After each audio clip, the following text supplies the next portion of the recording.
Now we're going to end up with a hormone cocktail here in the ladies that probably, well, perhaps it will not be surprising. But if you think about a hormone cocktail, it probably will not surprise you to find out that the hypothalamus and the pituitary gland are involved. So we've seen this before. We've dealt with these guys before, definitely dealt with them just in the last lecture on the thyroid gland. So we're familiar. I just have a little slice of brain here so that you can remind yourself of the anatomy of the hypothalamus, which is this upper region of the brain. You remember, of course you do, that the hypothalamus connects to the pituitary gland via the infundibulum. And we're going to be talking about hormones created by the hypothalamus and hormones created by anterior pituitary. And remember the relationship between those guys. Hypothalamus, oh, no, no, no, no, no. That is never going to work for me. Try, no, perhaps this. That's hypothalamus. I just wanted to draw an H there. And this is ant pit.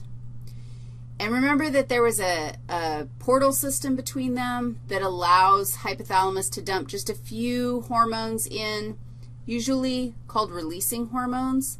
And those hormones go to ant pit and say, hey, ma'am, we need some work done. Would you send some other hormones out? Ant pit throws some other hormones out into the blood, and they go affect someone else far away. The hormones that we're going to look at today are produced by the hypothalamus, gonadotropin releasing hormone. And that's the symbol for gonadotropin releasing hormone. And that's produced by the hypothalamus. And gonadotropin releasing hormone tells ant pit to produce luteinizing hormone and follicle stimulating hormone. So these are the anterior pituitary hormones that we're going to keep track of. Now, we're going to start out by looking at what happens with these three hormones during one complete menstrual cycle. So let's go back to that crazy chart that I've got going on, this crazy thing, and let's orient ourselves, whoa, to the crazy chart. Crazy chart, here's how it works. We're going to keep track of what happens in the hypothalamus and ant pit. These are both places we're going to look at hormones. We got to remember what's going on with the follicle in the ovary itself. And this is where, if you need to go back and get a little anatomy rah-rah, you can do that. We're going to keep track of the hormones produced by the follicle cells, which is why we have to keep track of the follicles. And then ultimately, we're going to take a look at what is going on with the uterus during this time. Now, if you've learned anything in physio, this is our very last lecture. If you've learned anything, you probably have learned that things are really complicated. And there's often many layers of interaction and regulation, and that is definitely going to be the case here. So I'm going to begin with the hormones, the three hormones that I already told you about. We're going to look at those guys knowing that those hormones are absolutely going to be affecting what's going on elsewhere. And what's going on elsewhere is going to explain what we draw up here with our hormones. So there's probably going to be some holes to start with. You're probably going to be a little like, what? But that's okay because you always trust me, right?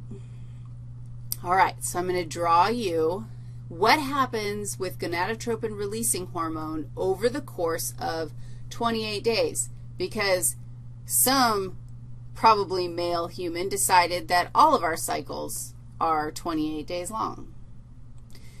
And perhaps I should also say that, you know, this probably shouldn't be a 0. It should probably be a 1. Day 1 of your menstrual cycle begins when you begin bleeding. And so that, why? Because it's easy to tell when that happens. All the other, like, markers in our cycle, we know what happens, but we can't really see it. If your endometrium is thickening or if you are getting a surge of luteinizing hormone, like, nobody can see that. However, Well, you know the day that you start your period, and you probably are not real fond of anybody else knowing that, but it's a moment that there's no argument, like yes you did or no you didn't. All right, so that's why we start with that on day 1. Okay, here's what happens with gonadotropin-releasing hormone. Please, one more thing. Probably like, dude, just draw the picture. No, not yet. Please keep in mind that this is a cycle. So day 1 is the day after day 28. And so what I draw at the end of my picture here has to sort of match with the beginning of my picture over here. So take a deep breath and imagine this. I have a little bit of a high level of gonadotropin-releasing hormone from the hypothalamus on day 1. It drops down, and then it resumes like a normal gonadotropin-releasing hormone pattern, which is fluctuating. And in fact, gonadotropin-releasing hormone is kind of squirted out from the hypothalamus at a regular, in pulses. And the pulses are like every 90 minutes you get another little squirt of gonadotropin-releasing hormone. So I tried to draw that for you by making it kind of wiggly like this. But at the beginning of your cycle, you have a little rise in gonadotropin-releasing hormone. Just before day 14, dun, dun, dun, dun, you have another little rise, just a little rise. And then it goes back to doing its little thing that it does all over the place. But if we had a rise at the beginning, that means that we also had to have a rise at the end, right, to match that one at the beginning. And so just before you start your period, you actually have a slight increase in gonadotropin-releasing hormone. Now think about this a second. We should see a rather similar pattern with our anterior pituitary hormones because Aunt Pitt is told what to do by gonadotropin-releasing hormone. Now, it's not perfectly clean and clear, and that's because, of course, nothing is. But I'm going to pick my colors on purpose. And if you did happen to watch the anatomy lecture, then my colors match the anatomy lecture, which is rather odd but true. Okay, so look at this. The first hormone that I'm going to draw, did you see how I kind of had a little bit of a high level, and then I'm kind of dropping it down, and then I'm going to sort of actually drop it really down. This hormone is follicle-stimulating hormone. And my colors, I'm doing this on purpose, and I'll explain that in a second. Now, where you have kind of a little surge of gonadotropin-releasing hormone, you also end up with a little surge of follicle-stimulating hormone, and then it sort of stays low, and toward the end of your cycle, you end up with another little surge of follicle-stimulating hormone. Okay, I'm pleased with how I did that. Who's my other guy that we're going to keep track of here? Luteinizing hormone. So luteinizing hormone doesn't do a whole heck of a lot.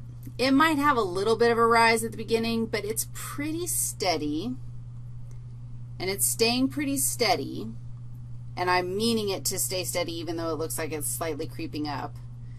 And then, whoa. In fact, I think the rise happens sooner, and it goes much higher, and then it comes back down, and look, then it stays back at its steady, whoa, that's supposed to be steady, its steady place. How's that? There are images of this all over the place. So if you want to check your images with someone else, that's totally cool. I just want to draw it for you because I think it helps to actually draw it out yourself. Okay. You're probably like, dude, what are these guys doing?